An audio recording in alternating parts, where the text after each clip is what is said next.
नमस्कार। संभव के YouTube चैनल पे आप सभी बच्चों का एक बार फिर से हार्दिक स्वागत है। देखिए, इस बार थोड़ा सा पैटर्न जो है वो चेंज हो गया है, क्योंकि देखिए पहले क्या होता था, केमिस्ट्री के अंदर अपनी हर एक बुक के अंदर कितनी यूनिट चलती थी, 5-5 यूनिट चलती थी। और हर एक यूनिट में से कितने क्वेश्चन आते थे, 2 क्वेश्चन आते थे, जिनमें से आपको करना कितना होता था, एक। यानी टोटल आपको 3 घंटे का पेपर होता था, जिसमें कितने क्वेश्चन करने होते थे, 5 क्वेश्चन। लेकिन इस बार जो है कोविड की वजह से क्या कर दिया गया, एक तो सिलेबस को कम कर दिया गया, दूसरा एग्जाम के टाइम को भी क्या कर दिया गया है, कम कर दिया गया है। इस बार आपको 3 घंटे की बजाय पेपर के अंदर कितना टाइम मिलेगा, सिर्फ 1.5 घंटे में आपको क्या करना है, पेपर। तो 1.5 घंटे के पेपर जो है उसके अंदर क्वेश्चंस तो आपके टोटल कितने आते हैं, 10 आते हैं, लेकिन आपको सारे क्वेश्चन नहीं करने होते। उसमें से लिखा होता है कोई भी 3 क्वेश्चन करने हैं, यानी आपको क्या करना है, ओनली 3 ही क्वेश्चन सेलेक्ट करने हैं। अब देखो, ये 3 क्वेश्चन जो हैं उनमें आप या तो एक ही यूनिट के कितने कर सकते हो, 2 क्वेश्चन, या फिर 3 यूनिट में से एक एक क्वेश्चन आप अटेम्प्ट कर सकते हो। तो मैं आपको स्टार्ट कर देती हूँ बताना इंपॉर्टेंट क्वेश्चंस। मैं आपको पांचों यूनिट के इंपॉर्टेंट क्वेश्चंस बताऊंगी, आपको इनमें से जो इजी लगे उनमें से आपको पढ़ लेने हैं। देखिए, अपन बात करते हैं सबसे पहले बीएससी पार्ट फर्स्ट ईयर। देखिए, बीएससी फर्स्ट ईयर के अंदर अगर बात करें तो अपन ने कहा बीएससी फर्स्ट ईयर के अंदर सबसे पहले अपन इंपॉर्टेंट क्वेश्चंस की बात करेंगे, किसमें, इनऑर्गेनिक केमिस्ट्री। देखिए, इनऑर्गेनिक केमिस्ट्री जो है उसके अंदर अपनी टोटल कितनी यूनिट्स हैं, 5। तो देखिए, फर्स्ट यूनिट जो है आपकी, पहली यूनिट, वो क्या दे रखी है, आयनिक ठोस या आयनिक बंध। अगर बात करें अपन को, तो आयनिक बंध जो है उसके अंदर अपन को क्या क्या पढ़ने हैं, मैं आपको इंपॉर्टेंट क्वेश्चंस बता देती हूँ। देखिए, सबसे पहला जो है उसके अंदर, इसके अंदर ये रहता है कि कोई भी पदार्थ है, आयनिक ठोस क्या होते हैं, ये इसकी परिभाषा क्या होती है, यानी आयनिक ठोस बोले या अपन से कहे आयनिक यौगिक किसे कहते हैं। ठीक है, तो अपन कहेंगे जिनमें कौन सा बॉन्ड पाया जाता है, आयनिक बंध पाया जाता है, वो वाले यौगिक क्या कहलाएंगे, आयनिक बंध, जैसे NaCl है। सेकंड अगर बात करें तो इन आयनिक बंधों को कैसे समझाएंगे, तो आयनिक बंध को समझाने के लिए एक रूल लिया था, फायंस का नियम। फायंस का नियम क्यों पढ़ते हैं अपन, तो देखो, कोई भी बॉन्ड है एक धनायन और एक ऋणायन के बीच में, तो इनके बीच में अट्रैक्शन फोर्स लगता है, तो ये बंध क्या कहलाता है, आयनिक बंध। लेकिन देखिए, आयनिक बंध है वो कभी भी 100% आयनिक नहीं होके उसमें कौन से लक्षण आ जाते हैं, सहसंयोजक लक्षण आ जाते हैं। तो इन आयनिक बंध में कितने सहसंयोजक लक्षण आएंगे, इसको अपन किसके द्वारा पढ़ेंगे, फायंस के नियम से। फायंस के नियम की बात करें तो यहाँ पर सीधा सा अगर अपन बता सकते हैं कि फाई से बताते हैं, फाई का फॉर्मूला क्या होता है, चार्ज अपॉन साइज, कि किसी भी आयन पे चार्ज क्या होना चाहिए, ज्यादा, और उसका आकार क्या होना चाहिए, कम, तब उसके अंदर कौन से लक्षण ज्यादा होते हैं, आयनिक लक्षण। तो ये आपको पढ़ लेना है, फायंस के नियम। फिर अगर बात करते हैं तो आयनिक यौगिक जो होते हैं उनको अगर अपन किस में डालें, विलायक में, तो यहाँ से ऊर्जा निकलती है, वो क्या कहलाती है, आपकी विलायकन ऊर्जा। और अगर विलायक के रूप में जल ले तो यहाँ पर जो ऊर्जा निकलती है उसको अपन क्या कहते हैं, जलयोजन ऊर्जा। ठीक है, तो एक तो अपन को पढ़नी है विलायकन या जलयोजन ऊर्जा, और एक अपन को पढ़ने हैं इन ऊर्जाओं को प्रभावित करने वाले कारक। ठीक है, कैसे धनायन प्रभावित करता है, कैसे ऋणायन वगैरह प्रभावित करता है। विलेयता का जब भी कोई क्वेश्चन आता है या विलायकन ऊर्जा का क्वेश्चन आता है, तो एक चीज हमेशा ध्यान रखेंगे अपन कि समान हमेशा किसको बोलता है, समान को। यानी यौगिक अपने पास में कितने हो सकते हैं, 2। एक कौन से यौगिक होते हैं, ध्रुवीय। तो ध्यान रखेंगे ध्रुवीय यौगिक हमेशा किस में घुलते हैं, ध्रुवीय विलायकों में। और अध्रुवीय विलायक जो होते हैं वो हमेशा किस में घुलते हैं, अध्रुवीय विलायकों में। जैसे अगर बात करें अपन किसकी, NaCl की, तो NaCl में Na+ और Cl पे क्या है, माइनस। ये किस में घुलेगा, जल में घुलेगा, क्योंकि जल में क्या होता है, H+ और OH- होता है। तो आयनिक यौगिक किस में घुल जाते हैं, आयनिक विलायकों में। तो ये आपको समझानी है कि विलेयता जो होती है वो किस प्रकार होती है, और इस विलेयता को प्रभावित करने वाले कारक कौन से होते हैं। देखिए, ये जो है, ये तो यहाँ से एक क्वेश्चन बनता है इस यूनिट में। सेकंड जो क्वेश्चन बनता है उसकी अगर अपन बात करें तो देखो सेकंड बनता है कि ये जो आयनिक यौगिक होते हैं, इन आयनिक यौगिकों में, इन आयनिक यौगिकों के जालकों में क्या पाई जाती हैं? त्रुटियां। तो आयनिक यौगिकों के जालकों में पाई जाने वाली त्रुटियां, त्रुटियां देखिए अगर अपन बात करें कि जब टेम्परेचर का मान क्या रहता है? कम, तब तो क्या रहते हैं? धनायन ऋणायन धनायन ऋणायन धनायन और ऋणायन, इस तरह से ये क्या रहते हैं? एकदम क्लोजली पैक रहते हैं। लेकिन जैसे जैसे यहाँ पर क्या होता है, टेम्परेचर वगैरह इंक्रीज होता है, तो यहाँ पर इनमें क्या उत्पन्न हो जाती हैं? कुछ त्रुटियां। तो ये क्या कहलाती हैं? इनके अंदर त्रुटियां। इन्हीं को कहते हैं अपन पॉइंट डिफेक्ट, या यही क्या कहलाती हैं? बिंदु त्रुटियां कहलाती हैं। ठीक है, इनकी अगर अपन बात करें तो त्रुटियां जो है वो टोटल कितने प्रकार की दे रखी हैं आपके सिलेबस में? 2। एक तो कौन सी दे रखी है? स्टाइकियोमेट्रिक त्रुटियां। स्टाइकियोमेट्रिक त्रुटियां क्या होती हैं? ऐसी त्रुटियां जिनके अंदर धनायन और ऋणायन का अनुपात क्या पाया जाता है? सेम। और दूसरा कौन सी होती है? नॉन स्टाइकियोमेट्रिक त्रुटियां। नॉन स्टाइकियोमेट्रिक त्रुटियां किनको कहेंगे? जिनमें धनायन और ऋणायन का अनुपात सेम नहीं रहेगा। यहां पर भी आपको कितनी पढ़नी है? 2। एक तो कौन सी पढ़नी है? फ्रैंकल, और एक कौन सी पढ़नी है? शॉर्ट की त्रुटि। ठीक है, ये दोनों त्रुटियां तो कौन सी होती हैं? स्टाइकियोमेट्रिक।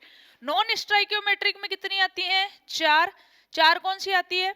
अगर किसी भी जालक में धनायन की क्या कर दी जाए? वर्दी, तो धनायन की वृद्धि कर दी तो धनायन और ऋणायन का अनुपात सेम नहीं रहेगा। दूसरा, अगर धनायन की वृद्धि कर सकते हैं तो धनायन की क्या हो सकती है? कमी भी हो सकती है। तो एक बार धनायन की वृद्धि कर देंगे, एक बार धनायन की कमी। ऐसे एक बार क्या कर सकते हैं अपन? ऋणायन की वृद्धि, और एक बार क्या कर देंगे? ऋणायन की कमी। ठीक है, तो यहाँ पर जैसे इनकी संख्या क्या हो जाएगी? कम और ज्यादा हो जाएगी, इसके अंदर क्या उत्पन्न हो जाएगी? त्रुटि, और धनायन और ऋणायन का अनुपात सेम नहीं रहेगा, इसलिए ये क्या कहलाएंगी? नॉन स्टाइकियोमेट्रिक त्रुटियां कहलाती हैं। तो एक जो क्वेश्चन है वो आपको यहां से बनता है इसमें कि क्रिस्टल जो होते हैं उनमें त्रुटियां वगैरह कैसे पाई जाती है। नेक्स्ट जो क्वेश्चन आता है, देखिए नेक्स्ट क्वेश्चन आता है इसके अंदर कि यहाँ पर पढ़ना है अपन को धात्विक बंध। धात्विक बंध की बात करें तो बनेगा धातु क्या होती है? तो बनेगा धातुएं जैसे होती हैं जिनके क्वथनांक गलनांक कैसे होते हैं? उच्च। अवस्था क्या होती है इनकी? ठोस। इनमें क्या पाई जाती है? धात्विक चमक। कैसे होते हैं ये? विद्युत के कैसे हो सकते हैं? सुचालक। और इस तरह के जो गुण होते हैं वो धातु कहलाती हैं। लेकिन धातु जो होती है उनके बीच में बंध कौन सा पाया जाता है? तो ना तो इनमें 100% आयनिक बंध होता है, ना इनमें 100% क्या होता है? सहसंयोजक बंध। तो जो बंध पाया जाता है वो कौन सा होता है? धात्विक बंध होता है, जिसमें कुछ लक्षण तो किसके होते हैं? आयनिक यौगिकों के, और कुछ लक्षण किसके होते हैं? सहसंयोजक यौगिकों के। तो इस धात्विक बंध को समझाने के लिए फिर क्या पढ़ने पड़ेंगे इनके अपन को? सिद्धांत। देखो एक तो है इसके लिए पुराने सिद्धांत हैं, लेकिन उनमें से क्वेश्चन बहुत ही कम आते हैं। अब बात करते हैं इसके आधुनिक सिद्धांतों की। तो देखो सबसे पहले तो इसको किससे समझाया जाता है? वीबीटी, वैलेंस बॉन्ड थ्योरी द्वारा। लेकिन ज्यादातर जो क्वेश्चन आते हैं वो किस में से आते हैं? बैंड सिद्धांत में से आते हैं। ठीक है, तो यहाँ पर धातुओं के अंदर बैंड सिद्धांत जो है उसके द्वारा समझाई जाती है चालकता, और चालकता के आधार पर धातुएं कितनी प्रकार की हो सकती हैं? या तो ये क्या हो सकती हैं? चालक, या क्या हो सकती हैं? ये कुचालक, या फिर ये क्या हो सकती हैं? अर्धचालक। ठीक है जी। अर्धचालक का क्वेश्चन आता है कि अर्धचालक भी कितने प्रकार के होते हैं? 2। एक तो कौन से होते हैं? नेज अर्धचालक। नेज अर्धचालक क्या होते हैं? जिनका ताप बढ़ाने पर ये विद्युत के क्या हो जाते हैं? चालक हो जाते हैं। सामान्य ताप पर ये क्या बने रहते हैं? विद्युत के कुचालक। और दूसरा कौन से होते हैं? जिनमें क्या मिला दी जाती है? अशुद्धि मिला दी जाती है। तो ये कौन से होते हैं? अशुद्धि वाले अर्धचालक। इनमें अशुद्धि मिलाई जाती है, उसके आधार पर ये पुनः 2 प्रकार के होते हैं। या तो ये कैसे होते हैं? एन प्रकार के, और या फिर ये कैसे होते हैं? पी प्रकार के अर्धचालक। ठीक है जी। तो यहां से एक क्वेश्चन बनेगा, वो किसका बनेगा? धात्विक बंध। और आजकल के ट्रेंड में जो चल रहे हैं, जो आयनिक ठोस में सबसे ज्यादा क्वेश्चन पूछे जाते हैं, वो किसके पूछे जाते हैं? इसका नेक्स्ट पार्ट आता है जालक ऊर्जा। ठीक है, जालक क्या होता है, धनायन और ऋणायन से मिलकर बनता है। तो जालक बनेगा, इसके लिए क्या बनानी पड़ेगी अपन को, जालक ऊर्जा। और इसके लिए अपन क्या पढ़ते हैं, बोर्न हेबर चक्र पढ़ते हैं। तो बोर्न हेबर चक्र के द्वारा अपन क्या निकाल सकते हैं, किसी भी प्रकार, किसी भी जालक के लिए क्या निकाल सकते हैं, ऊर्जाएं बना सकते हैं। ठीक है। और एक इसके अंदर आता है त्रिज्या अनुपात। त्रिज्या अनुपात दो के लिए पूछ रखा है, एक चतुष्फलकीय के लिए और एक किसके लिए पूछ रखा है, अष्टफलकीय के लिए। तो ये जो क्वेश्चंस हैं ये बनते हैं आपके किस में से, यूनिट फर्स्ट में से। यूनिट फर्स्ट में सबसे पहले आपको पता होना चाहिए आयनिक यौगिक कैसे बनते हैं, फिर आयनिक यौगिक में कौन से लक्षण आ जाएंगे, सहसंयोजक, जिसके लिए क्या पढ़ लेंगे, फायांस का रूल। फिर इनको घोलेंगे किसमें, जल में, तो ऊर्जा निकलेगी वो जलयोजन ऊर्जा। विलायक में घोलेंगे तो क्या कहलाएगी, विलायकन ऊर्जा। फिर इसको प्रभावित करने वाले क्या हैं, कारक। इन आयनकों को क्या बनेंगे, जालक। उस जालक में क्या पाई जाएंगी, त्रुटियां। फिर एक क्वेश्चन किसका है, धात्विक बंध। और ये वाला चैप्टर आप थोड़ा सा ध्यान से देख लेना, क्योंकि आजकल इसमें से क्वेश्चन क्या आ रहे हैं, काफी ज्यादा पूछे जा रहे हैं। तो ये तो है अपना यूनिट फर्स्ट। अब बात करते हैं अपन, देखिए सेकंड यूनिट की। सेकंड जो यूनिट है, तो सेकंड यूनिट इसी के पार्ट है नेक्स्ट। पहले में क्या था, आयनिक यौगिक। अब कौन से यौगिक हैं, सहसंयोजक बंध। तो देखो पहली यूनिट हो गई अपने आयनिक यौगिकों की, आयनिक बंध। सेकंड जो यूनिट है वो क्या दे रखी है, कोवेलेंट बॉन्ड, सहसंयोजक बंध। देखिए सहसंयोजक की अगर बात करें अपन, तो यहाँ पे इस यूनिट में से भी कितने क्वेश्चन आते हैं, दो। दोनों को बिल्कुल सेपरेट सेपरेट पढ़ लेते हैं।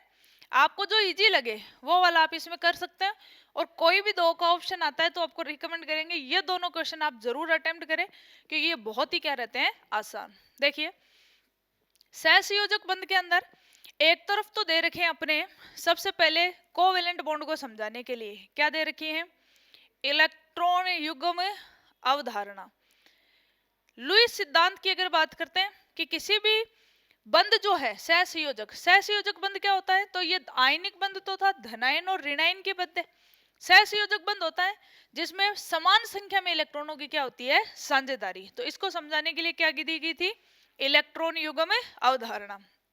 फिर देखिए सहसंयोजक बंध जो होता है उसको समझाने के लिए क्या दिए गए थे, सिद्धांत। सबसे पहला क्या पढ़ना है अपन को, वीबीटी, संयोजकता बंध सिद्धांत। ठीक है जी। तो क्या कहता है संयोजकता बंध सिद्धांत, यह कहता है कि किसी भी धातु के पास या किसी भी तत्व के पास संयोजकता कोष में जितने इलेक्ट्रॉन पाए जाते हैं, टोटल इलेक्ट्रॉनों की संख्या कितनी हो जानी चाहिए, 8। अगर 8 नहीं है तो उसका अष्टक पूर्ण नहीं है, तो वो अष्टक को पूर्ण करने के लिए क्या बनाएगा, सहसंयोजक बंध। कितने बंध बनाता है, ताकि उसका अष्टक क्या हो जाए, पूरा। जैसे कार्बन के पास टोटल इलेक्ट्रॉन कितने होते हैं, 4, तो 4 बंध बना लेगा तो टोटल कितने हो जाएंगे, 8। नाइट्रोजन के पास में पहले से कितने होते हैं, 5, तो कितने बंध बनाता है, 3। ऑक्सीजन के पास पहले से कितने होते हैं, 6, इसलिए कितने बंध बनाता है, 2। हेलोजन के पास पहले से कितने होते हैं, 7, इसलिए बंध कितना बनाता है, 1। ठीक है जी। संयोजकता बंध की बात करें, उसके बाद में क्वेश्चन आता है किसका, संकरण का। संकरण आपके सिलेबस में कौन कौन से दे रखे हैं, sp दे रखा है, sp2 दे रखा है, sp3 दे रखा है, dsp2 दे रखा है, sp3d दे रखा है, sp3d2 दे रखा है, और एक संकरण कौन सा है, sp3d3। ठीक है। इन सब के जो वीडियो हैं वो आपको दे दिए जाएंगे, आराम से आप इनको पढ़ सकते हो, एक बार पढ़ते ही आपको क्या हो जाएंगे, याद। फिर देखो संकरण के द्वारा क्या किया जा सकता है, कि सभी ज्यामितियों की व्याख्या नहीं की जा सकती। सारे अगर बॉन्ड पेयर है तब तो अपन उनकी ज्यामिति निकाल सकते हैं, लेकिन अगर कहीं लोन पेयर आ गए तो फिर इसके लिए अपन पढ़ते हैं VSEPR थ्योरी। देखो VSEPR की अगर बात करें, valence shell electron pair repulsion theory, यानी इसमें क्या कहते हैं, संयोजकता कोष के इलेक्ट्रॉन युग्म प्रतिकर्षण सिद्धांत पढ़ा जाता है। इसके द्वारा अपन क्या कहते हैं, ज्यामिति में कौन भाग लेते हैं, bond pair plus lone pair. तो इसके आधार पर अपन किसी भी अणु की क्या पूछी जा सकती है, ज्यामितियां। जैसे जनरली किसकी पूछी जाती है, H2O, किसकी पूछी जाती है, NH3, ClA, F3, SF4, जिन्होंने ये इस टाइप के कंपाउंड दे देता है और आपसे पूछता है कि इनकी ज्यामितियां बताओ, तो आप इनको आसानी से क्या कर सकते हैं, निकाल सकते हैं। कैसे निकाल सकते हैं, ये सारा आपको पढ़ा दिया जाएगा। नेक्स्ट देखिए, VSEPR सिद्धांत के बाद में एक टॉपिक अपन पढ़ते हैं, द्विध्रुव आघूर्ण।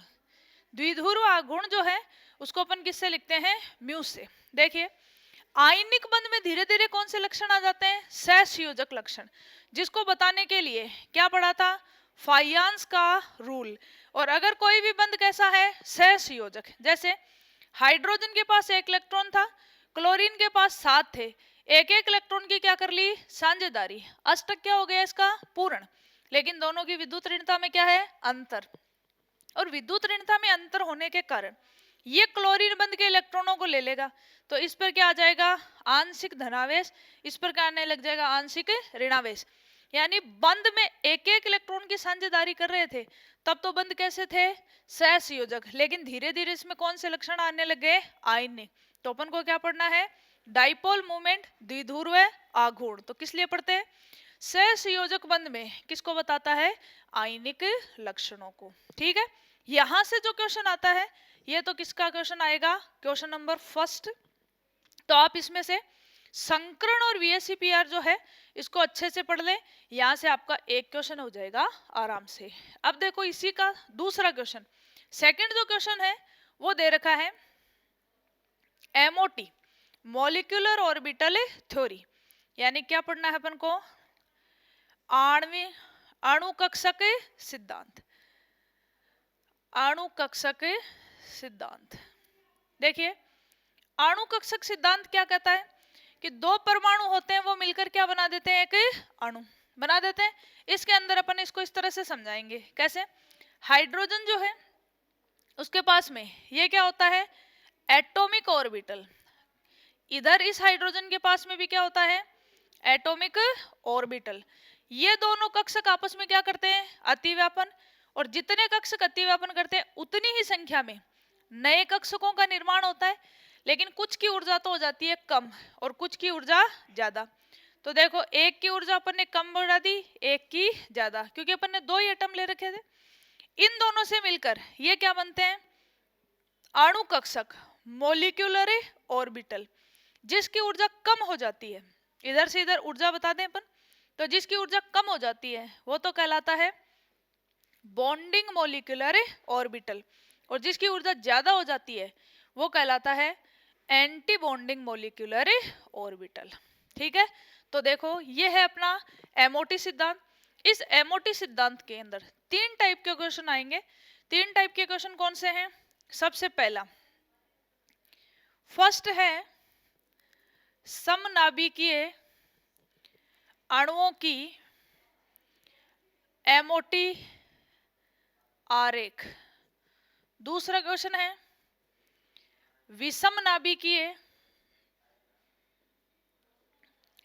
नाभिकीय अणुओं का MOT आरेख। और तीसरा क्वेश्चन आता है इसमें इलेक्ट्रॉन न्यून यौगिकों के बहुकेंद्रकीय बंध। देखो कैसे MOT डायग्राम बनाने, समनाभिकीय वाले हैं वो तो बहुत ही आसान है। कैसे, जैसे दोनों एक जैसे हो जाए, हाइड्रोजन दे दे, लिथियम दे दे, बेरिलियम दे दे, बोरोन दे दे, कार्बन दे दे और नाइट्रोजन दे दे, इन सब के MOT डायग्राम तो बनते हैं एक तरीके से। और इनकी अगर बात करें इसके अलावा ऑक्सीजन है, फ्लोरीन है, नियोन है, इनके डायग्राम बनते हैं अलग तरीके से। ये सारे उदासीन है। अगर आयन बना दे तो जैसे O2+ बना दे, O2- बना दे, O2-2 बना दे, इन सब के MOT डायग्राम बनते हैं अलग तरीके से।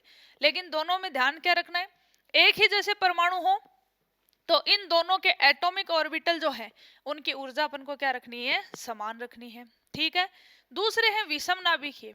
विषम नाभिकीय में देखो, एक तो सबसे ज्यादा पूछा जाता है CO, कार्बन मोनोऑक्साइड। एक पूछा जाता है NO और एक पूछ लिया जाता है किसका, HF। ठीक है, यानी जिसमें दोनों परमाणु है वो अलग अलग है।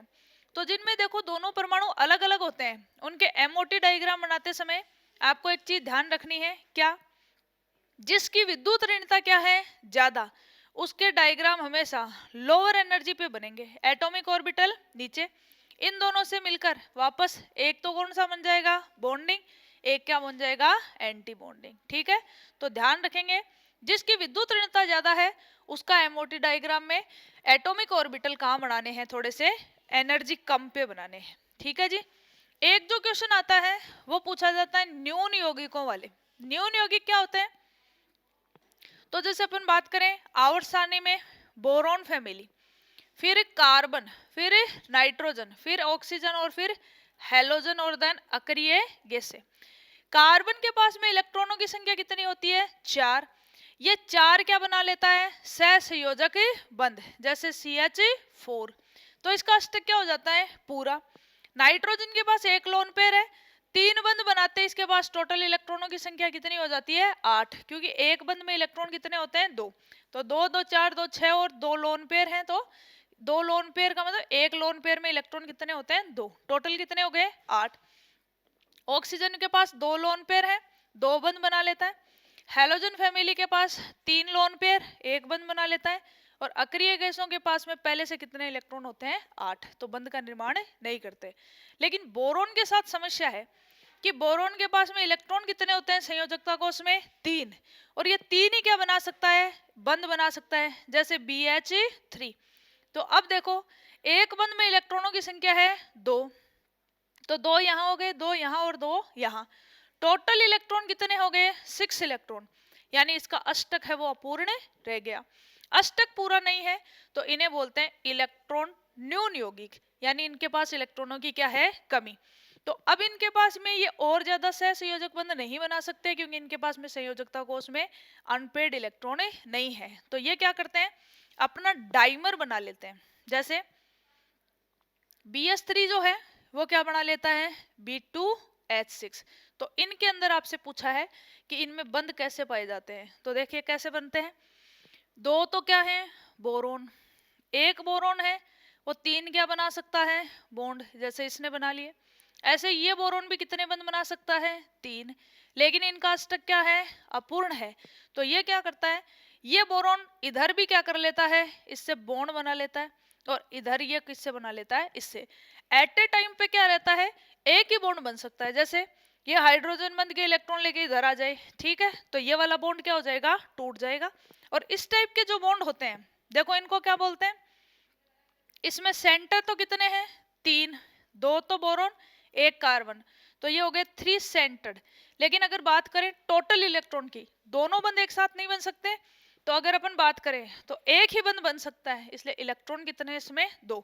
तो 3 सेंटर्ड 2 इलेक्ट्रॉन बॉन्ड, या फिर इसको बोलते हैं कदली बंध, कदली बंध, या इसे बोला जाता है बनाना बॉन्डिंग। तो B2H6 में कितने बनाना बॉन्डिंग होते हैं, 2।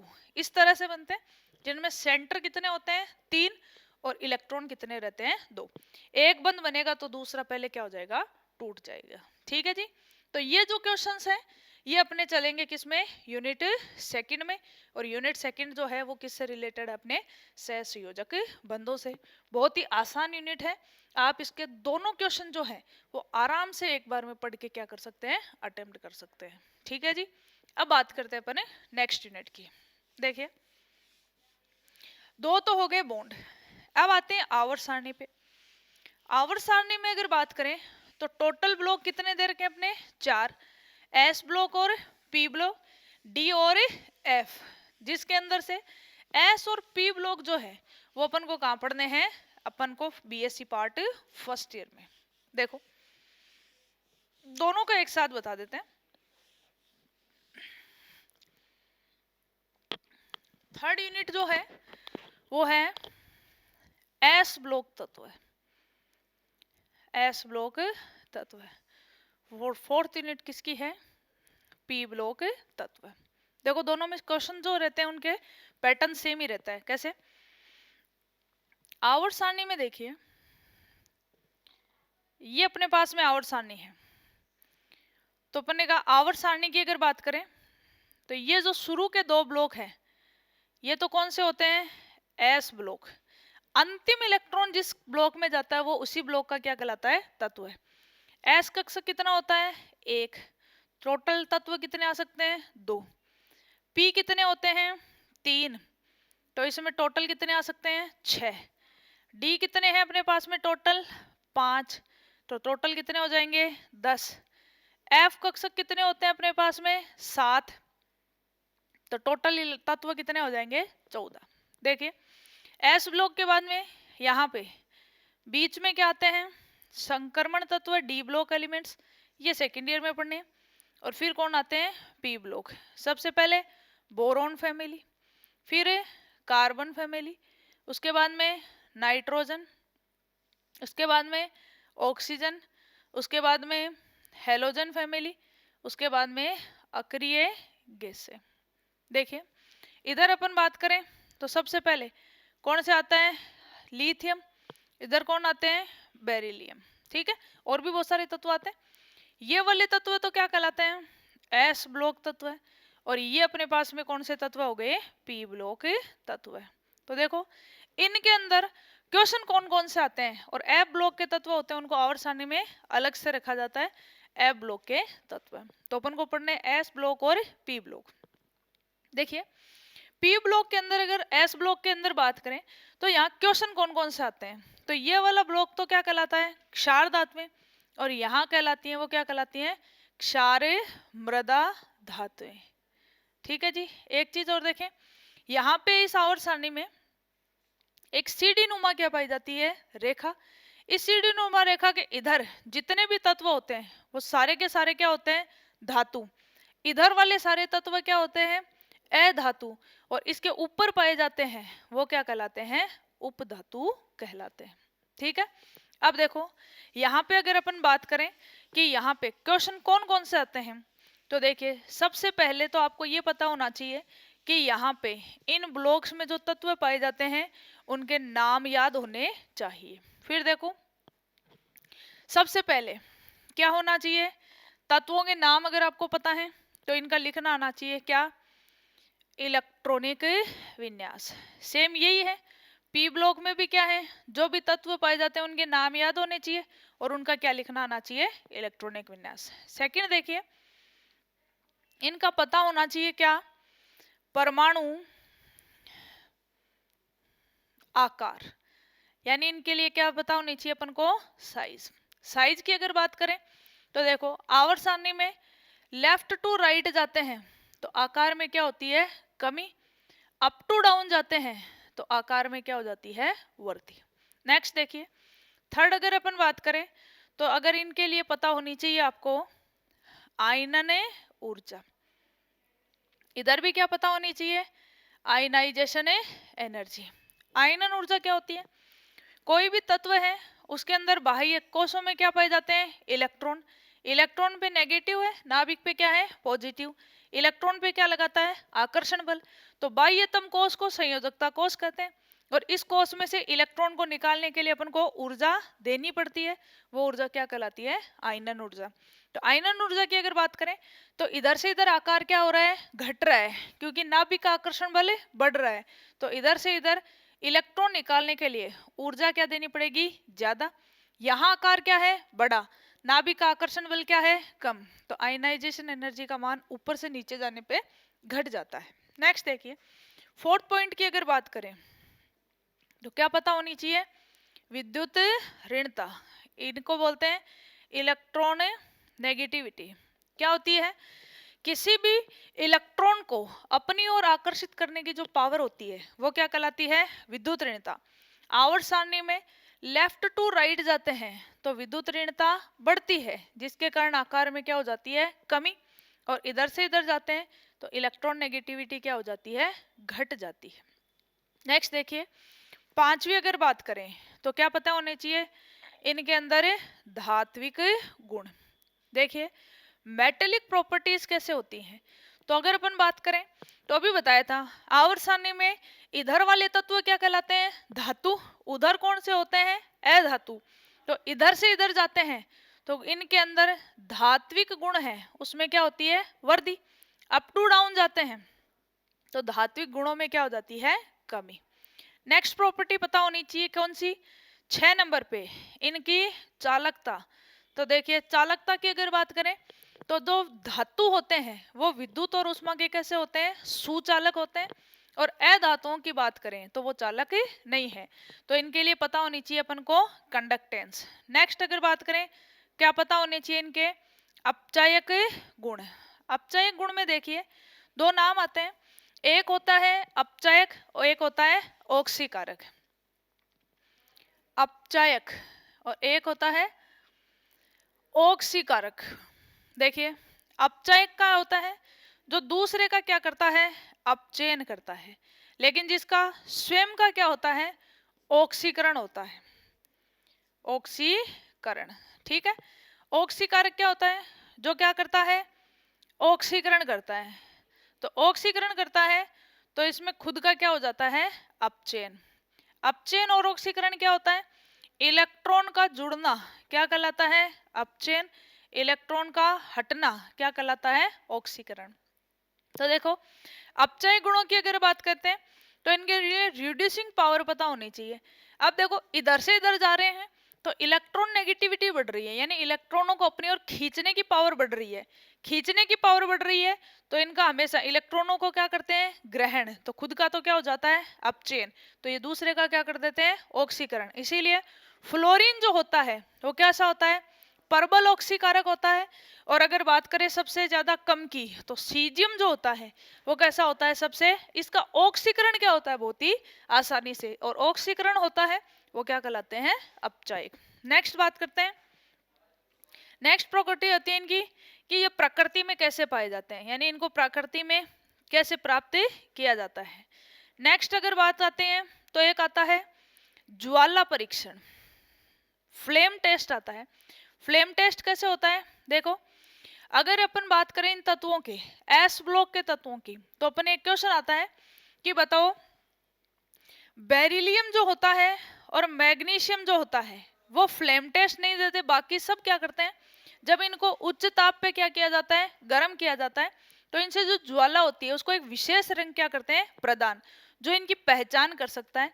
ये नहीं देते क्योंकि इनका आकार क्या होता है, छोटा, और छोटे आकार के कारण इनमें से इलेक्ट्रॉन हटाना क्या रहता है, मुश्किल रहता है। तो इस टाइप के क्वेश्चन इनमें पूछे जाते हैं। नेक्स्ट देखिए, नेक्स्ट क्या पूछ सकता है इसमें, क्वथनांक, गलनांक तथा इनके घनत्व है। तो देखो धातुएं जो होती हैं वो ज्यादातर कौन सी प्रकृति की होती हैं, ठोस प्रकृति की होती हैं। और ठोस प्रकृति होती है तो इनके क्वथनांक और गलनांक कैसे पाए जाते हैं, उच्च पाए जाते हैं। नेक्स्ट अगर बात करें तो इनके लिए पता होनी चाहिए क्रियाशीलता। क्रियाशीलता में देखिए अपन को पता है सोडियम जो धातु है एस ब्लॉक में आती है, इसको अपन केरोसिन में डुबो के रखते हैं, क्यों, क्योंकि इनकी क्रियाशीलता क्या होती है, ज्यादा। कैसे, तो अपन ने कहा आवर्त सारणी में इधर से इधर जाते हैं, आकार घटता है, यानी इन तत्वों का आकार क्या होता है, सबसे बड़ा। सबसे बड़े आकार के होने के कारण इलेक्ट्रॉन आसानी से हटते हैं, और इलेक्ट्रॉन हट जाते हैं तो केमिकल रिएक्शंस क्या होती है, ज्यादा, यानी इनकी क्रियाशीलता क्या पाई जाती है, ज्यादा पाई जाती है। ठीक है, नेक्स्ट अगर बात करें इनके अंदर तो एक दो प्रॉपर्टीज और देखिए जिसके अपन को क्वेश्चन है पूछे जा सकते हैं, तो इधर लिख देती हूं मैं। नेक्स्ट प्रॉपर्टी क्या पूछी जा सकती है कि विलेयता। विलेयता में आपको मैंने पहले ही बता दिया, विलेयता का जब भी क्वेश्चन आता है तो क्या कहेंगे, समान हमेशा किसको बोलता है, समान को बोलता है। तो क्वेश्चन आपसे पूछा जाता है आवर्त सारणी में अप टू डाउन जाते हैं, या क्षारीय धातुओं की विलेयता ऊपर से नीचे जाने पे घटती है या फिर बढ़ती है, इस टाइप के, या क्षारीय मृदा धातुओं का क्रम पूछा जा सकता है। नेक्स्ट देखिए एक क्वेश्चन आता है, वो आता है इनमें संकुलों का निर्माण। देखिए एस ब्लॉक के तत्वों से स्पेशली इनका क्वेश्चन पूछा जाता है कि संकुलों का निर्माण कैसे होता है। तो देखिए पहली अगर अपन बात करें तो एस ब्लॉक के तत्वों में संकुलों के निर्माण की प्रवृत्ति नहीं पाई जाती। ये प्रकृति सबसे ज्यादा किसमें पाई जाती है, डी ब्लॉक के तत्वों में, संक्रमण धातुओं में। लेकिन एस ब्लॉक के जो तत्व होते हैं उनमें एक तो पूछा जाता है संकुल निर्माण की प्रवृत्ति, और एक पूछा जाता है एस ब्लॉक के तत्वों का एस ब्लॉक के तत्वों का जैविक तंत्र में महत्व है। इंपॉर्टेंट है दोनों क्वेश्चन पूछे जा सकते हैं। क्या हुए, जैसे क्लोरोफिल है, तो क्लोरोफिल जो होता है उसमें कौन सी धातु पाई जाती है, मैग्नीशियम। कौन से ब्लॉक में आती है, एस ब्लॉक में। हीमोग्लोबिन, हीमोग्लोबिन में क्या पाई जाती है, अपने Fe धातु, ये किस में आती है, डी ब्लॉक में। और अगर बात करें तो क्या पूछे जाते हैं, क्राउन ईथर संकुल, इस तरह से पूछे जा सकते हैं। या क्या पूछे जा सकते हैं, कोई लिथियम का कॉम्प्लेक्स, या क्या पूछा जा सकता है, पोटेशियम का, या किसका पूछा जा सकता है, बेरियम का। तो ये 5-7 जो संकुल हैं, इनकी आकृतियां आपसे पूछी जा सकती हैं कि इन संकुलों की आकृतियां बतानी है। एक बताना इनका जैविक तंत्र में महत्व है। तो अभी अपन ने बताया कैल्शियम किस में पाया जाता है, एस ब्लॉक में। हड्डियां और दांत किसके बने होते हैं, कैल्शियम के। सोडियम किस में आता है, अपने हार्ट के अंदर काम आता है। अपने हार्ट का जो धड़कना है उसको क्या करता है, नियंत्रित करता है। ऐसे सोडियम पोटेशियम पंप कार्य करता है, ये किसको, संवेदनाओं को कंट्रोल करता है।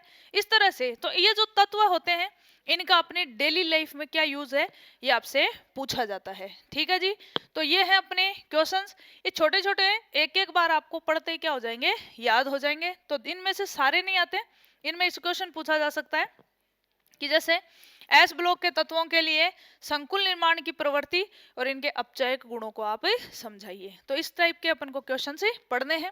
यहाँ से आपका एक क्वेश्चन है वो आराम से अटेम्प्ट हो जाता है। दूसरे क्वेश्चन जो है इसका पार्ट सेकंड एस ब्लॉक में वो दे रखे हैं, एल्किल तथा एरिल यौगिक। एरिल यौगिक जैसे एक तो दे रखा RMGX ग्रिग्नार अभिकर्मक, एक दे रखा है सुपर ग्रिग्नार अभिकर्मक। इनको कैसे बनाते हैं, तो आप इस वाले पार्ट को रहने दें, आप आराम से ये वाला पार्ट पढ़ लें जिसमें एस ब्लॉक के अंदर संकुलों का निर्माण, इनका जैविक तंत्र में महत्व है, और ये एक एक बार इन पॉइंट्स को आप देख लें। ठीक है, नेक्स्ट बात करते हैं अपन 5th यूनिट की। 5वीं यूनिट जो है वो देखिए आपके सिलेबस में कौन सी है, एक तो जोड़ी गई है न्यूक्लियर केमिस्ट्री, और एक अपन को पढ़नी है न्यूक्लियर केमिस्ट्री के साथ रेडियो एक्टिविटी। तो दोनों में से 2 क्वेश्चन आएंगे। ये वाली यूनिट भी बहुत आसान है, इसके भी दोनों क्वेश्चन आप आसानी से क्या कर सकते हैं, अटेम्प्ट कर सकते हैं। तो 5वीं यूनिट जो दे रखी है वो दे रखी है नाभिकीय रसायन तथा रेडियो एक्टिवता। रेडियो एक्टिवता देखो दोनों के क्वेश्चन अपन बात कर लेते हैं। सबसे पहले नाभिकीय रसायन में से किसके क्वेश्चन पूछे जाते हैं। सबसे पहला, नाभिक में पाए जाने वाले मूलभूत कण कौन से होते हैं। नाभिक में पाए जाने वाले मूलभूत कण, इनके अंदर अगर बात करें तो अपन को पता है नाभिक में क्या क्या पाए जाते हैं। सबसे पहले क्या पाया जाता है, न्यूट्रॉन। उसके बाद क्या पाया जाता है, प्रोटॉन। इन दोनों को मिलाकर क्या कहा जाता है, न्यूक्लियॉन। ठीक है, इसके अलावा परमाणु में और कौन कौन से हो सकते हैं, तो न्यूट्रॉन प्रोटॉन के अलावा क्या पाया जाता है, इलेक्ट्रॉन। इसके अलावा क्या हो सकता है, पॉजिट्रॉन। उसके अलावा अगर बात करें एंटी प्रोटॉन। इसके अलावा बात करें एंटी इलेक्ट्रॉन।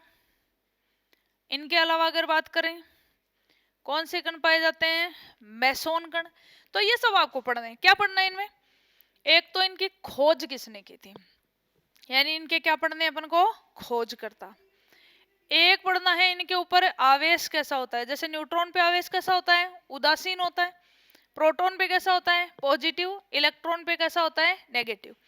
एंटी प्रोटॉन का मतलब क्या है, इसका आवेश जो है वो प्रोटॉन का क्या हो जाएगा, प्रोटॉन के सेम, इनका द्रव्यमान क्या हो जाएगा, एंटी प्रोटॉन का मतलब इलेक्ट्रॉन के बराबर। ऐसे ही एंटी इलेक्ट्रॉन है तो उसका द्रव्यमान किसके बराबर हो जाएगा, प्रोटॉन। तो देखो एक इनका क्या पता होना चाहिए, द्रव्यमान।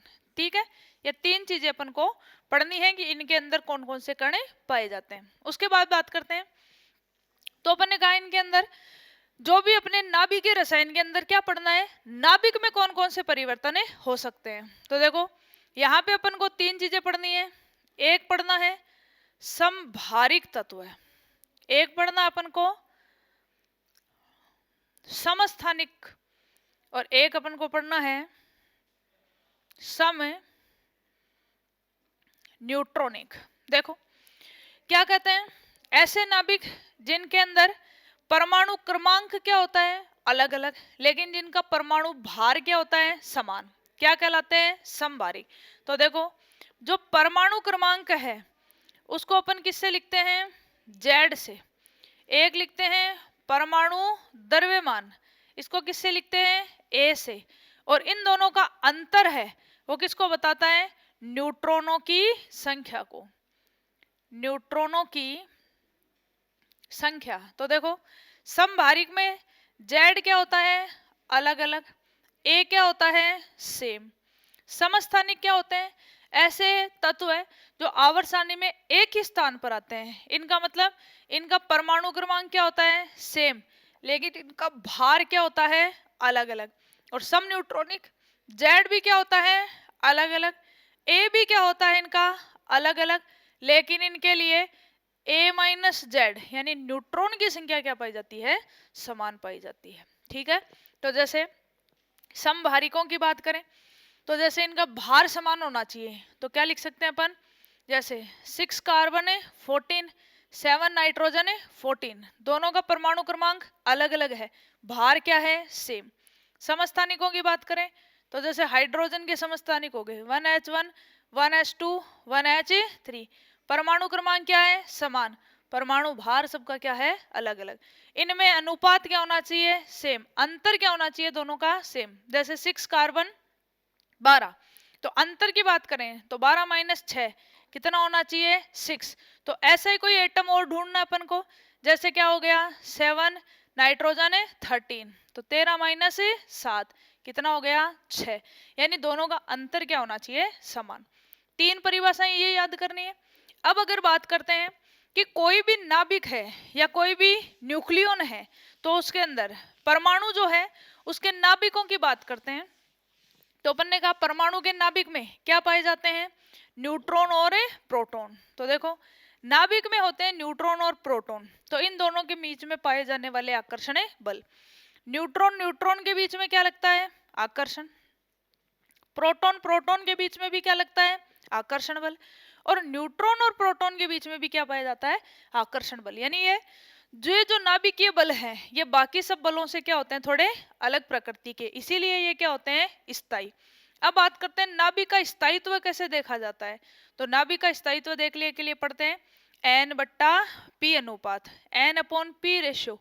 अब अगर ये एन अपॉन पी रेशियो का मान कितना होना चाहिए 1 होना चाहिए, वो नाभिक तो क्या होते हैं स्थायी होते हैं।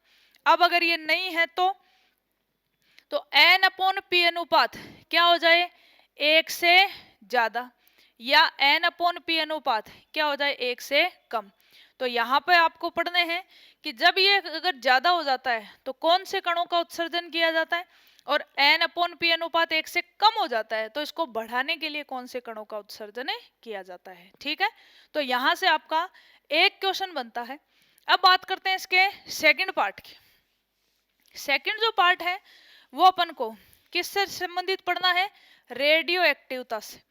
और आपको पता रेडियो एक्टिवता किसको कहते हैं, तो देखो प्रकृति में अगर बात करें तो सबसे ज्यादा भारी स्थायी नाभिक कौन सा है, बाण में यूरेनियम।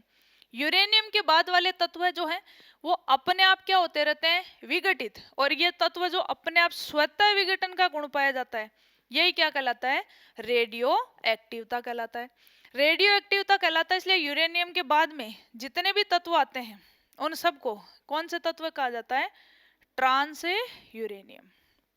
ठीक बात है। अब देखो रेडियो एक्टिवता में अपन को क्या क्या पढ़ना है, एक तो पढ़ना है रेडियो एक्टिवता कितने प्रकार की होती है, दो। एक तो प्राकृतिक रेडियो एक्टिवता जो तत्वों में अपने आप पाई जाती है, प्राकृतिक रेडियो एक्टिवता। एक अपन इसके बेनिफिट देख के तत्वों को रेडियो एक्टिव बना दें तो वो क्या कहलाते हैं कृत्रिम रेडियो एक्टिवता। इसकी खोज किसने की थी? मैडम क्यूरी ने की थी। नेक्स्ट देखो, एक अपन को पढ़ना है कि यहाँ पर नाभिक में विक्रियाएं होती हैं तो दो प्रकार की। एक कौन से होते हैं? नाभिकीय संलयन, और एक क्या होते हैं? नाभिकीय विघटन, विखंडन। ये आपने छोटी क्लासों में पढ़ा है। नाभिकीय संलयन में क्या होते हैं? दो छोटे नाभिक होते हैं, वो मिलकर आपस में क्या करते हैं? कि भारी नाभिक का निर्माण करते हैं। और विखंडन में क्या होता है? एक भारी नाभिक होता है, वो न्यूट्रॉन के प्रहार से क्या हो जाता है? दो हल्के नाभिकों में टूट जाता है। दोनों ही अभिक्रियाएं जो होती हैं इनमें अत्यधिक ऊर्जा निकलती है। तो अपन को यहाँ पे क्या पढ़ना है? इनमें अंतर। नेक्स्ट देखिए, आपको पूछा जा सकता है नाभिक में होने वाली अभिक्रियाएं क्या कहलाती हैं? नाभिकीय अभिक्रियाएं। जिनमें कौन भाग लेता है? नाभिक। और कभी भी नाभिक भाग लेता है तो तत्व ही क्या हो जाएगा? चेंज। और जिनमें इलेक्ट्रॉन भाग लेते हैं उनको अपन कौन सी अभिक्रियाएं कहते हैं? रासायनिक अभिक्रियाएं। तो अपन को ये पढ़ना है कि नाभिकीय अभिक्रियाएं और रासायनिक अभिक्रियाएं होती हैं, उनमें क्या अंतर होता है।